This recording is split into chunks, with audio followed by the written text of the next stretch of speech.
Сәлеметсіздер ме, білім алушылар?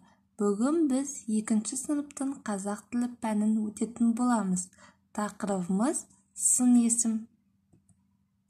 Оқу мақсаттарымыз сөз таптарын, сын есімді ажырату, мұғалім көмегімен жеке сурет, сюжетті суреттер арқылы шағын сипаттау мәтіндерін құрап жазу. Оқушылар, енді біз өткен білімімізді еске түсіру мақсатында сөз таптарын қайталап жіберейік. Біз білетін 4 сөз табы бар еді, солай ма? Олар зат есім, сын есім, сан есім және де етістік. Осы 4 сөз табының біз екеуін толықтай меңгердік. Олар әрине зат есім мен етістік. Ал енді бүгінгі біздің 3-ші өтетін тақырыбымыз, яғни сын есім. Жақсы оқушылар, бұл суретте не бейнеленген? Яғни мен қандай сұрақ қойдым? Не деген сұрақ қойдым? Яғни суреттің атауын анықтау үшін біз зат есімнің сұрағына жүгінеміз. Бұл суретте не бейнеленген? Қоян, солай ма? Ал енді етістіктің сұрағын еске түсірейікші. Қоян не істейді? Қоян жүгіреді, секіреді, шөп жейді, солай ма? Ал енді бүгінгі біздің өтетін сөз табымыздың сұрағын анықтаймыз. Ол қоянымыздың сипатын анықтау үшін қандай деген сұрақ қоямыз. Біздің қоянымыз қандай? Біздің қоянымыз ақ түсті, әдемі, құлағы ұзын, жүні жұмсақ. Мінекей, біз қоянымызды сипаттадық. Демек, сын есім дегеніміз заттың түрін, түсін, сапасын білдіретін сөздерді сын есім деп атайды екен. Сын есімдерге қай деген сұрақтар қойылады? Мысалы, сұлу, жақсы, таза, қоңыр. Демек, оқушылар, сын есім дегеніміз ол затты, яғни сипаттап айтады екен. Мысал келтіретін болсақ, бұл жерде қарбыз бейнеленген. Қарбыздың түсі қандай? Әрине сырты жасыл, ал іші болса қызыл түсті. Қарбыз ол өте дәмді жеміс, солай ма? Және де қарбыздың пішініне келетін болсақ, ол домалақ тәріздес. Қарбыздың яғни салмағы ауыр болады. Мінекей, біз қарбыз туралы сипаттадық. Демек, сын есім дегеніміз, яғни белгілі бір затты сипаттап айту екен. Ал енді оқушылар, тапсырма орындамай тұрып, бірінші бейне жазбаға назар аударайық. Оқушылар, бейне жазбаны мұқият тыңдаймыз.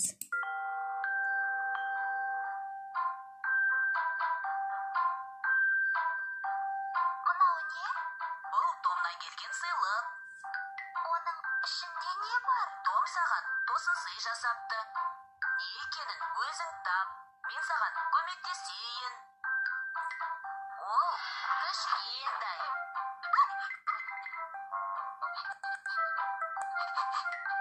Бұл күшік пе? Бұл енді сенің күшігің. Ол қандай екен? Менің күшігім кішкентай. Түсі ала, жүні жұмсақ және сондай ақылды. Көрдің бе? Бұл сөздер қандай деген сұраққа жауап береді. Яғни олар сын есімдер. Сын есім заттың түсін, көлемін, салмағын, дәмін, пішінін білдіретін сөздер сын есім деп аталады. Сын есімдерге қай деген сұрақтар қойылады. Түсі қызыл, сары, ақ. Көлемі кіші, үлкен, ұзын. Салмағы ауыр, жеңіл. Дәмі ащы, тәтті, қышқыл. Пішіні сүйір, сопақ, домалақ. Жақсы оқушылар, енді біз сын есім туралы толық ақпаратты білеміз. Енді осы сын есімнің заттың, яғни 5 қасиетіне байланысты, мысалы, кез келген бір мысал келтірейік. Мысалы, алманы алайық. Алманың түсі қандай болады? Қызыл болады. Салмағы жеңіл болады. Ал көлемі оның кіші болады, солай ма? Дәмі қышқыл болады. Пішіні болса оның домалақ болады. Демек біз осы сын есімді заттың, яғни 5 түрлі қасиетіне байланысты айтуымызға болады екен. Ал енді бейнежазбаны қарап алсақ, тапсырмаларды орындайық. Бірінші тапсырмамыз ойлан, анықта. Төмендегі сөздердің ішінен сын есімді анықтаймыз. Яғни мына жерде төменде бізде бірнеше сөздер берілген. Осы сөздердің қай сөз табына жататынын анықтауымыз керек. Бірінші сөз отырды. Сұрақ қояйықшы оқушылар. Отырды. Не істеді? Демек бұл сын есім ба? Жоқ, бұл етістік. Ал енді оқушылар, сіздерге бір айтатын ерекшелігі, бұл жердегі сөздер егер сын есім болса, жасыл түс жанады. Ал сын есім емес, демек басқа сөз табы болатын болса, онда қызыл түс жанатын болады. Келесі біздің екінші сөзіміз әдемі. Әдеміге сұрақ қояйықшы. Қандай? Демек ол сын есім. Мінекей жасыл түсіміз жанды. Кітап. Сұрақ қояйық. Не? Кітап. Демек ол зат есім екен. Әдепті. Сұрақ қояйық. Қандай? Әдепті. Демек ол сын есімге жатады екен. Жазды. Не істеді? Жазды. Демек бұл қай сөз табы? Әрине, етістік. Көктем. Не? Көктем, солай ма? Демек бұл бізде зат есім. Биледі. Не істеді? Биледі. Демек бұл бізде етістік екен. Үлкен. Қандай? Үлкен. Бұл бізде сын есімге жатады. Биік. Қандай? Мысалы, биік.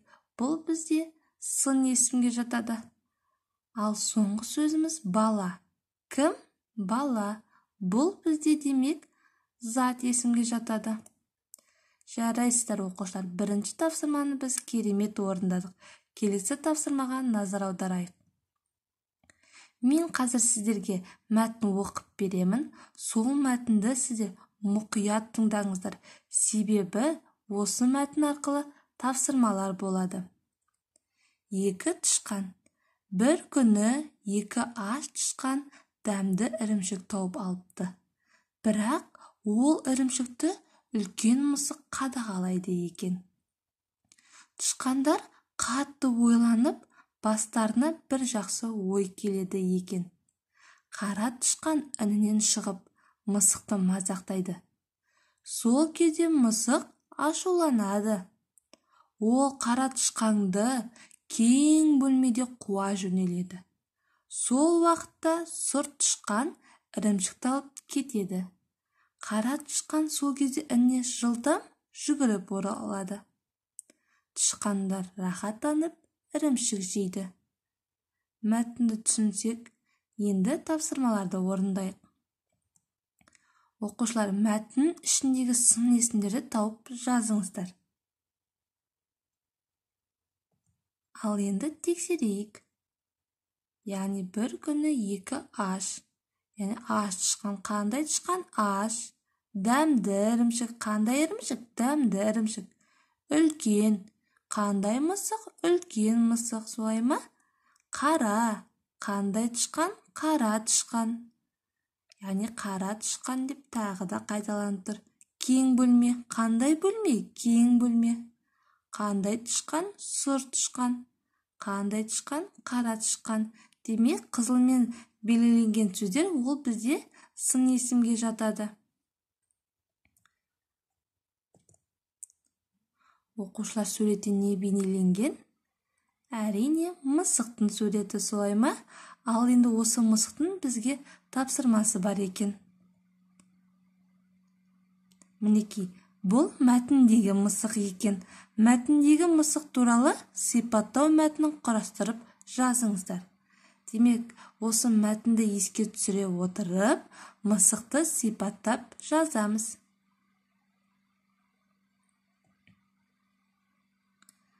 Жақсы оқушылар, келесі біздің тапсырмамыз пекроним әдісі. Яғни, сын есімдерді тиісті зат есіммен сәйкестендір. Мына жерде 3 сурет берілген. Бұл суреттердің атаулары, яғни зат есім. Ағаш, алма, оқушы. Осы атауларға сәйкес сын есімдерді анықтап астына апарамыз. Мысалы, ағаш. Қандай ағаш? Дәмді ме, ақылды ма, биік пе? Қай сөз жатады? Биік ағаш. Алма қандай? Алма дәмді, демек дәмді алма екен. Келесі, оқушы қандай? Әрине, ақылды. Жарайсыздар оқушылар. Бұл тапсырманы керемет орындадыңыздар. Оқушылар, енді біз бүгінгі өткен тақырыбымызды толықтай білгенімізді тексеру мақсатында қайтадан білімімізді еске түсірейік. Жалпы сын есім деген қандай сұрақтарға жауап береді? Қандай және де қай деген сұрақтарға жауап береді? Сын есімнің заттың, яғни қандай қасиеттеріне сәйкес сипаттап жазады екен? Түсіне байланысты заттың, солай ма?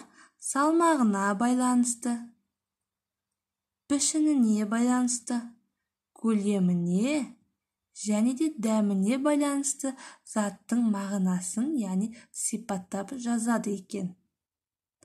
Ал енді үй тапсырмасын мұқият тыңдайық. Үйге көктем мезгілі тақырыбына сипаттау мәтін құрап жазу және де бүгінгі өткен ережені үйден жаттап келесіздер. Жақсы оқушылар, сабағымыз аяқталды. Сау болыңыздар.